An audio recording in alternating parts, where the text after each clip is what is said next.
नमस्कार दोस्तों, आप सभी का स्वागत है यू अकेडमी में। आज मैं जो आप सभी के लिए वीडियो लेके आया हूँ उसमें मैं हमारे आप वर्ड के में जो हमारे कुछ मिसलेनियस टॉपिक्स हैं जो कि अक्सर हमारे जो या कम्पिटिटिव एग्ज़ाम्स होते हैं उसमें पूछे जाते हैं। तो आज मैं आप सभी के साथ वो डिस्कस करूँगा, ठीक है। तो इससे पहले कि मैं अपने वीडियो में आगे प्रोसीड करूँ, मैं आप सभी से एक बार फिर से रिक्वेस्ट करना चाहूँगा कि आप मेरे चैनल को आप भैया सब्सक्राइब कर लीजिए और उसके साथ साथ जो मेरा फेसबुक पेज है और जो मेरा ग्रुप है उसका मैंने लिंक आपको नीचे डिस्क्रिप्शन बॉक्स में दिया हुआ, ठीक है। तो आइए बिना कोई देरी किए हुए हम अब जो है अपना वीडियो स्टार्ट करते हैं। वो है हमारा वर्ड मिसलेनियस। तो आज जो मैं आप सभी के साथ डिस्कशन करने जा रहा हूँ वो मैं सबसे पहले करूँगा जो आपकी प्रमुख पॉलिटिकल पार्टियां हैं, ठीक है ना। जो आपकी राजनीतिक पार्टीज़ हैं वो मैं जो हूँ आप सभी के साथ डिस्कस करूँगा। उसमें भी कुछ हैं जो कि इम्पोर्टेंट बहुत ज़्यादा हैं, जो कि अक्सर एग्जाम्स में आई हुई हैं, उसके ऊपर मैं सबसे ज़्यादा फोकस किया हूँ, ठीक है। तो देखिए पहला आता है आपका ऑस्ट्रेलिया। ऑस्ट्रेलिया में देखिए दो हैं पार्टी, एक है आपकी लिबरल और दूसरी है लेबर। इसको याद करने का देखो तरीका सिंपल सा है, LAL आप याद कर लो, लाल, ठीक है। ये हो गया आपका लिबरल, ये हो गया आपका लेबर, और ये कहाँ पे है, ये आपका ऑस्ट्रेलिया में है, ठीक है। तो यानी कि ऑस्ट्रेलिया में दो हैं वहाँ की प्रमुख आपकी पार्टियाँ, पहली है लिबरल और दूसरी है लेबर, ठीक है। दूसरा आता है आपका बांग्लादेश। बांग्लादेश में अगर हम बात करते हैं तो वहाँ पर बेसिकली तीन हैं जो कि इम्पोर्टेंट हैं। एक होती है वहाँ की जो है राष्ट्रीय पार्टी है, वो है भैया बांग्लादेश नेशनल पार्टी है, ठीक है। उसके साथ साथ आवामी लीग, ये बहुत ज़्यादा फेमस वहाँ पर रहती है आवामी लीग, ठीक है। और उसके साथ साथ आपकी जातीय पार्टी है। तो बांग्लादेश में हमारे पास तीन होती हैं। बांग्लादेश देखिए कभी भी अगर हम वहाँ का जो कुछ आतंकी संगठन है जो कि कभी भी भैया हमारे जो उनकी हरकतें हैं वो उससे बाज नहीं आते हैं। हम बोलते रहते हैं ना कि तुम जो हो अपनी हरकतों से बाज नहीं आते, तो वही इसका शॉर्ट ट्रिक है बाज। बाज देखो कैसे, बाज, ठीक है ना। देखो बाज कैसे हो रहा है वो मैं आपको बताता हूँ। बी से हो गया आपका बांग्लादेश नेशनल पार्टी, ए से हो गया आपका आवामी लीग, और जे से हो गया आपका जातीय पार्टी। और ये तीनों कहाँ पे हैं, तो ये तीनों हैं आपकी बी फॉर बांग्लादेश में, ठीक है। इसके बाद आता है आपका चाइना। चाइना में देखिए एक ही पार्टी है जो कि सबसे ज़्यादा है, वो है आपकी कम्युनिस्ट पार्टी, ठीक है। माओ माओ से तुंग का भी नाम आपने सुना होगा, तो वो भी आपका इसी में आ जाता है, ठीक है। इसके बाद हम देखते हैं ये फ्रांस। फ्रांस में देखिए हैं वहाँ पर बेसिकली तीन है। फ्रांस में हम जब भी बात करते हैं तो देखिए समाजवाद वहाँ पर अच्छा है। तो वहाँ पर देखिए सबसे पहली पार्टी जो मेन होगी वो होगी आपकी सोशलिस्ट पार्टी। उसके बाद वहाँ का एक है राष्ट्रीय फ्रंट है, यानी कि वो आपका है नेशनल फ्रंट है। और उसके साथ साथ आपका फ्रेंच डेमोक्रेसी के लिए आपका यूनियन है, ठीक है। तो ये आपको याद रखना है, ठीक है। उसके बाद हम देखते हैं भारत। तो देखिए भारत में जो हमारा वर्तमान समय है उसमें जो अगर हम देखते हैं सारी पार्टीज, तो उसमें से दो प्रमुख पार्टी हैं। एक है INC यानी कि इंडियन नेशनल कांग्रेस, और दूसरी है भारतीय जनता पार्टी। ये दो हैं जो कि इस समय टॉप पर है, ठीक है। उसके अलावा अगर हम राष्ट्रीय पार्टी की बात करते हैं तो इस समय वर्तमान में भारत में 8 पार्टियां हैं, ठीक है। इसके बाद हम आते हैं भैया इसराइल में। इसराइल में देखिए क्या है कि इसराइल में है वहाँ पर बेसिकली तीन पार्टी हैं। एक है आपकी लेबर पार्टी। देखो लेबर पार्टी अभी हमने पढ़ा था वो कहाँ पे थी, वो थी आपकी ऑस्ट्रेलिया में, ठीक है। उसके साथ साथ वहाँ पर एक दूसरी पार्टी है, वो है लिकुद, और एक है आपकी हादेस, ठीक है। ये तीन पार्टियां हैं जो कि आपका इम्पोर्टेंट है इसराइल। और देखिए अभी हाल ही में जो भैया PM मोदी ने जो की थी यात्रा, वो कहाँ की थी, वो की थी इसराइल में ही, ठीक है ना। तो ये भी आपके लिए इम्पोर्टेंट है, आ सकता है हाल का में जो है अभी उनकी हुई है मीटिंग हुई है, तो इसलिए ये इम्पोर्टेंट है। इसलिए ये आपको याद रखना है कि इसराइल में तीन है, एक है लेबर और दूसरी है लिकुड और तीसरी है आदेश। ये तीन है जो कि वहाँ की फेमस पार्टी है, ठीक है। इराक की अगर हम बात करते हैं तो वहाँ पर है इस समय बाथ पार्टी, ठीक है। उसके बाद अगर हम नेपाल की बात करते हैं तो देखिए नेपाल में देखिए एक है आपकी नेपाली कांग्रेस और एक है नेपाली कम्युनिस्ट पार्टी। ये दो हैं। देखो नेपाल आपके लिए थोड़ा वो रहेगा सरल रहेगा, क्योंकि वो जब भी आएगा तो आगे नेपाली लिख के आएगा ही आएगा। बाई चांस अगर उसने मान लिया ये नहीं लिखा तो आपको सीधे सीधे याद रखना है सी फॉर कांग्रेस और सी फॉर कम्युनिस्ट। यानी कि देखो, अगर हम नेपाल की सिचुएशन देखते हैं तो एक तरफ भारत है और एक साइड में उसके चाइना का भी कुछ तो सब रहता है, प्रभाव रहता है। तो वो अगर हम देखें तो भारत से उसको मिला कांग्रेस और फिर चाइना से उसे भैया उसको मिला कम्युनिस्ट पार्टी। ठीक है, तो आप उससे याद रख सकते हैं। पाकिस्तान की अगर बात करते हैं, देखो मुस्लिम लीग तो वो हमारी बहुत पुरानी है, उसके साथ साथ आपकी पीपीपी है। पीपीपी यानी कि पाकिस्तान पीपल पार्टी है। ठीक है, ये आपको याद रखना है। ठीक है, उसके बाद हम आते हैं आपका रसिया। रसिया इम्पोर्टेंट है। रसिया इम्पोर्टेंट इसलिए क्योंकि वहाँ पर अगर हम देखें तो वहाँ पर भैया आपका कम्युनिस्ट पार्टी तो है ही है, और उसके साथ साथ एक है आपकी लिबरल डेमोक्रेटिक पार्टी है। ये दो हैं पार्टियाँ जो कि इम्पोर्टेंट होती हैं, इसलिए आपको याद रखना है कि रसिया में लिबरल डेमोक्रेटिक पार्टी और कम्युनिस्ट पार्टी दोनों है।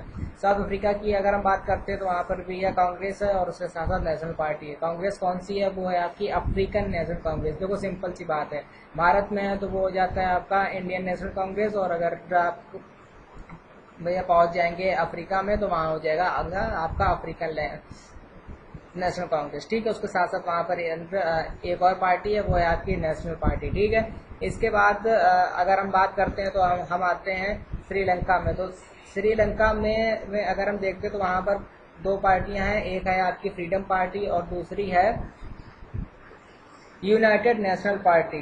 ठीक है, तो ये दो जो पार्टी हैं ये हैं आपकी श्रीलंका में। ठीक है ना, तो एक हो गई आपकी फ्रीडम और दूसरी हो गई आपकी यूनाइटेड नेशनल। ठीक है, अगर हम बात करते हैं यूनाइटेड किंगडम की तो वहाँ पर आपका बेसिकली तीन पार्टी हैं जो कि इम्पोर्टेंट हैं। एक है आपकी लेबर पार्टी, दूसरी आपकी कंजर्वेटिव पार्टी। कंजर्वेटिव पार्टी आपको याद रखनी पड़ेगी क्योंकि ये आ सकता है। ठीक है, कंजर्वेटिव पार्टी, और साथ साथ है आपका देखिए, एक हो गया है आपका लेबर पार्टी, दूसरा हो गया है आपका कंजर्वेटिव और तीसरा हो गया है लिबरल डेमोक्रेटिक पार्टी। और ये जो थी आपकी लिबरल डेमोक्रेटिक पार्टी, ये अभी मैंने आपको एक जगह और बताई थी, वो थी आपकी रसिया में। तो वहाँ से आप इसको कोरिलेट कर सकते हैं कि रसिया और यूनाइटेड किंगडम में एक कॉमन पार्टी है, मतलब जिसका नाम कॉमन है, वो है आपका लिबरल डेमोक्रेटिक पार्टी। ठीक है, इसके बाद अगर हम बात करते हैं यूएसए की, तो देखिए यूएसए में मेन दो ही पार्टियां हैं, एक है आपकी डेमोक्रेटिक पार्टी और दूसरी है आपकी रिपब्लिकन पार्टी। ठीक है, ये दो चीज़ें हैं जो कि आपको याद रखनी है। इसके बाद देखिए क्या आता है कि अब हम देखेंगे कि जो भैया कुछ फेमस इंटेलिजेंस एजेंसीज हैं, तो इंटेलिजेंस एजेंसीज जो कि आपकी खुफिया होती हैं एजेंसी, को भी इम्पोर्टेंट है, अक्सर आती हैं। तो वो मैंने जो है आप सभी के लिए वो मैं लेके आया। तो देखिए अगर हम बात करते हैं आपका ऑस्ट्रेलिया की, देखिए ऑस्ट्रेलिया में की अगर हम बात करेंगे तो वहाँ पर है आपकी आसियो। आसियो का देखो वो फुल फॉर्म क्या है, वो है आपका A for Australian, S for security and intelligence organise sorry. देखिए ऑस्ट्रेलिया में जो है आपको मिल रहा है आसियो। आसियो यानी कि ये हो जाएगा Australian security and intelligence organisation. ठीक है, चाइना की इनकी अगर हम बात करते हैं तो वहाँ पर सेल्ड है। सेल्ड इम्पॉर्टेंट है। सेल्ड इम्पॉर्टेंट क्यों है? क्योंकि ये जो है भैया अक्सर हमारे यहाँ जो साइबर अटैक होते हैं उसमें जो है इसका बहुत ज़्यादा हाथ होता है। तो देखिए वो है आपकी सेंट्रल एक्सटर्नल लैंगा डिपार्टमेंट। इंपॉर्टेंट है क्योंकि नाम भी थोड़ा सा इसका डिफिकल्ट है, तो ये आपको याद रखना है। ठीक है, अगर हम बात करते हैं भैया इजिप्ट की, तो वहाँ पर है आपका मुखबिरात। देखो अगर हम बात करते हैं, एक हमारा आता है वर्ड, वो है आपका मुखबिर, जो कि आया है हमारा उर्दू शब्द से। और जो मुखबिर होता था उसका काम ही होता था कि अगर हम उसका शाब्दिक अर्थ निकालते हैं हिंदी में तो वो होता है आपका जासूस, है ना, या फिर आपका गुप्तचर। तो वही से जो है ये नाम बना है, वो है आपका मुखबिरात। और ये कहाँ का है? मिस्र का। ठीक है, अगर हम बात करते हैं इजराइल की, इजराइल देखो जहाँ भी आपको इजराइल के बारे में जितनी भी इंफॉर्मेशन मिल सकती है वो आप जरूर से जरूर इसको कर लें मैचअप, क्योंकि आने की संभावना पूरी है, क्योंकि ये इस समय करंट अफेयर में है, क्योंकि हमारे प्रधानमंत्री मोदी अभी वहाँ की से उसे वार्ता हुई है, इसलिए इम्पोर्टेंट है। ठीक है, उसके साथ साथ हम बात करेंगे ईरान की। ईरान की राजधानी तेहरान और वहाँ की खुफिया एजेंसी है वो है आपकी सैवेक। ठीक है, इसके बाद अगर हम बात करते हैं भैया हिंदुस्तान की, देखो हिंदुस्तान में दो हैं, एक है आपकी आईबी और एक है रॉ। जो आईबी है वो होती है आपकी इंडियन इंटेलिजेंस ब्यूरो, ठीक है। और उसके साथ साथ जो आपकी रॉ है, तो रॉ हो जाती है आपकी, देखिए क्या है, तो वो है आपकी Al Mukhabarat Iraq research and analysis wing, ठीक है। अब देखो कि ये जो नाम है इसमें से ये जो अगर हम देखें कि अल मुखबिरात इराक, तो ये आपका पहुंच जाएगा इराक में, ठीक है। लेकिन अगर हम सिर्फ रॉ की बात करते हैं तो ये हो जाता है आपका रिसर्च एंड एनालिसिस विंग, ठीक है। उसके बाद एक और है, वो है हमारी सीबीआई है, तो वो भी आपको तो भैया पता होना चाहिए कि सेंट्रल ब्यूरो ऑफ इन्वेस्टिगेशन, ठीक है। इसके बाद हम बात करते हैं भैया जापान की, तो देखो जापान में हमें जो है आपको मिलता है माचो मिलता है, ठीक है। माचो मैन जापान, ठीक है। पाकिस्तान में अगर हम बात करें तो आईएसआई है, देखो आईएसआई यानी कि इंटर सर्विसेज इंटेलिजेंस, ये आपको फुल फॉर्म याद रखना पड़ेगा, क्योंकि अक्सर क्या होता है कि आईएसआई का फुल फॉर्म आपसे पूछ लेते हैं, और उसमें जो है 4 ऑप्शन दिए होते हैं, और उसमें जो आपका है अक्सर उसमें कंफ्यूजन होता है, इसलिए आपको ये अच्छे से याद रखना पड़ेगा कि आईएसआई के जितने भी आपको फुल फॉर्म मिलेंगे वो आपको सारे याद रखने पड़ेंगे। तो यहाँ पर जो पाकिस्तान की खुफिया एजेंसी है उसका नाम है इंटर सर्विसेज इंटेलिजेंस, और वो है आपकी आईएसआई पाकिस्तान की। अगर हम रूस की बात करते हैं तो रूस में आपकी है केजीबी या फिर जीआरयू, ठीक है। अगर हम बात करते हैं साउथ अफ्रीका की, तो वहाँ पर है आपका ब्यूरो ऑफ स्टेट सिक्योरिटी यानी कि बीएसएस, इंपॉर्टेंट है, नाम आपको याद रखना पड़ेगा। यूनाइटेड किंगडम की अगर हम बात करते हैं तो वहाँ पर बेसिकली जो भी काम होता है वो आपका military intelligence, MI4 MI3 MI5 आपने देखी होगी, मूवी देखी होगी, ये वही है। उसमें से देखिए क्या होता है कि जो उसकी विंग नंबर 5 और 6 है, ये जो है वहाँ का पूरा खुफिया काम देखती है, ठीक है। उसके साथ साथ आपका स्पेशल ब्रांच होता है, और साथ साथ में आपका ज्वाइंट इंटेलिजेंस ऑर्गेनाइजेशन होती है, ठीक है।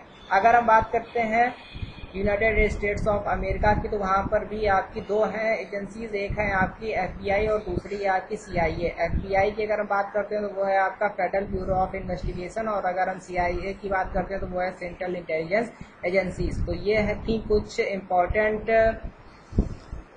गुप्तचर संस्थाएं हर एक देश की जो कि इम्पोर्टेंट थी, ठीक है। अब हम यहाँ पर आप सभी के साथ करेंगे डिस्कस कुछ भैया इम्पोर्टेंट पार्लियामेंट्स की। देखिए मैं यहाँ पर सारे जो हमारे देश हैं उन सब की तो मैं आपके साथ चर्चा नहीं कर सकता, बट हाँ उनमें से जो कुछ इम्पोर्टेंट मुझको लगे हैं वो मैंने आपके लिए यहाँ पर लेके आया हूँ, ठीक है। अफगानिस्तान की राजधानी काबुल, वहाँ की पार्लियामेंट हो रहा है, ठीक है। ऑस्ट्रेलिया की बात कर रहे हैं तो ऑस्ट्रेलिया सिडनी, और वहाँ ये हो गया आपका जो उसका नाम है वो है आपका पार्लियामेंट ही नाम है, ठीक है। बांग्लादेश ढाका, और वहाँ पर बोलते हैं उसको जातीय पार्लियामेंट, ठीक है। ये आपको नाम याद रखना पड़ेगा, जातीय पार्लियामेंट, ठीक है। संसद बोल सकते हैं इसको, संसद, ठीक है। भूटान की अगर हम बात करते हैं तो भूटान की है आपकी सासोन गाडू, ठीक है। उसके बाद अगर हम बात करते हैं कनाडा की, कनाडा में भी पार्लियामेंट बोला जाता है, ठीक है। उसके बाद अगर हम चाइना की बात करते हैं तो ये देखिए नेशनल पीपल कांग्रेस, ये आपको याद रखना पड़ेगा, ठीक है।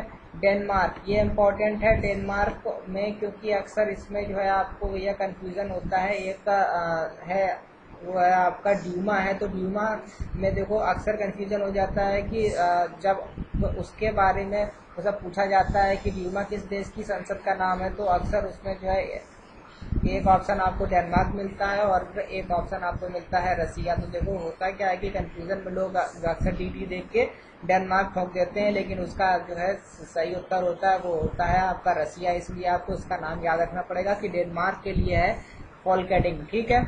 अगर हम बात करते हैं मिस्र की, तो मिस्र के लिए हम बात करते हैं तो वो है आपकी पीपल्स असेंबली, इम्पोर्टेंट है, ठीक है। ये आपको याद रखना है। अगर फ्रांस की बात करें तो वो होती है आपकी नेशनल असेंबली, ठीक। जर्मनी की बात करते हैं तो ये आपको याद रखना पड़ेगा, वो है आपका बुंडस्टैग। बुंडस्टैग जो है ये है आपका जर्मनी के, और जो जर्मनी का सर्वोच्च है वो होता है आपका चांसलर, ठीक है। अगर हम बात करते हैं ग्रेट ब्रिटेन की, तो ग्रेट ब्रिटेन में क्या है तो वहाँ पे है आपका पार्लियामेंट है, ठीक है। उसके बाद अगर हम भारत की बात करते हैं तो यहाँ पे क्या है तो यहाँ पर है आपका संसद, ठीक है। ईरान, ये जहाँ की राजधानी तेहरान, तो वहाँ पर आपको मिलता है मैलिस, ठीक है। उसके बाद बात करते हैं आयरलैंड की, जहाँ से हमने लिया हुआ है नीति निर्देशक तत्व, तो वहाँ पर है आपकी डेल इरेनम, ठीक है। उसके बाद जापान में है डाइट, इम्पोर्टेंट, ये इम्पोर्टेंट है, डाइट इम्पोर्टेंट है, याद रखना पड़ेगा, ठीक है। जापान में है डाइट, ठीक। मलेशिया की बात करें तो वहाँ पर है मजलिस, ठीक है, एम फॉर एम मजलिस, ठीक। मालदीव में भी है मजलिस, तो ये देखो जहाँ जिन दो का नाम सेम है मजलिस, तो वो दोनों भी हैं एम एम से ही हैं, एक है मलेशिया और एक है मालदीव। तो देखो जहाँ जहाँ माल आपको मिल जाए MAL, तो वहाँ के क्या है, वहाँ का है आपका मजलिस, ठीक है। अगर हम मंगोलिया की बात करते हैं तो मंगोलिया में है खुरालिया, उतना इंपॉर्टेंट नहीं है बट आपको पता होना चाहिए, ठीक है। नेपाल आपको याद रखना पड़ेगा, नेपाल में है आपकी राष्ट्रीय पंचायत, ठीक है। अगर हम बात करते हैं नेदरलैंड की, तो वहाँ पर है आपका स्टेट्स जनरल, ठीक। नॉर्वे में की अगर हम बात करेंगे तो वहाँ पर आपका है सॉर्टिंग, नॉर्वे में सॉर्टिंग है। पाकिस्तान में आपको मिलता है नेशनल असेंबली, ठीक है, नेशनल असेंबली अभी आपको मिला था फ्रांस में भी, ठीक है। ये आपको याद रखना है कि फ्रांस और पाकिस्तान दोनों में नेशनल असेंबली है। पोलैंड की अगर हम बात करते हैं तो वो है आपकी सिम। और अगर हम बात करें स्पेन, जहाँ का राष्ट्रीय खेल क्या है, तो वो है आपका साण युद्ध, ठीक है ना, तो वहाँ पे है आपका क्रेट्स, ठीक है। स्वीडन में है आपका रिक्सडैग, रिक्सडैग जो है वो आपका स्वीडन में है।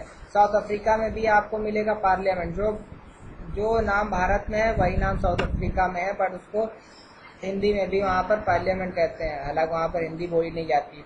स्विट्जरलैंड की अगर हम बात करते हैं तो वहाँ पर है आपका federal assembly, federal assembly important, federal assembly आपको जरूर से जरूर ये नाम आपको याद रखना ही पड़ेगा, ठीक है ना, फेडरल असेंबली, ठीक है। और एक अभी आपको मिली थी पीपल्स असेंबली, जो थी आपकी मिस्र की, और एक मिली थी आपको नेशनल असेंबली, दो जगह मिली थी, एक था आपका पाकिस्तान में और दूसरा था फ्रांस में, ठीक है। रसिया, अभी मैंने आपको बताया था डूमा, ये आपको याद रखना है। ताइवान आपको याद रखना पड़ेगा, युआन है। और USA में क्या बोलते हैं, तो USA में बोलते हैं कांग्रेस। तो दोस्तों ये था कुछ मैंने जो आपके लिए इम्पोर्टेंट लाया था, आपके लिए मिसलेनियस टॉपिक्स लाया था ऑल ओवर द वर्ल्ड के लिए, ठीक है, जो कि अक्सर हमारे एग्जाम्स में आते हैं। तो अगर आपको ये वीडियो पसंद आया हो तो प्लीज़ आप इसको ज़्यादा से ज़्यादा लाइक कीजिए, ज़्यादा से ज़्यादा शेयर कीजिए। कोई डाउट्स हैं, कोई सुझाव है तो आप नीचे मुझे कमेंट बॉक्स में कमेंट कर सकते हैं। उसके साथ साथ आप चाहें तो आप मेरा फेसबुक पेज और जो मेरा फेसबुक ग्रुप है उसका लिंक मैंने आपको नीचे डिस्क्रिप्शन बॉक्स में दिया हुआ है, आप वहाँ से उसको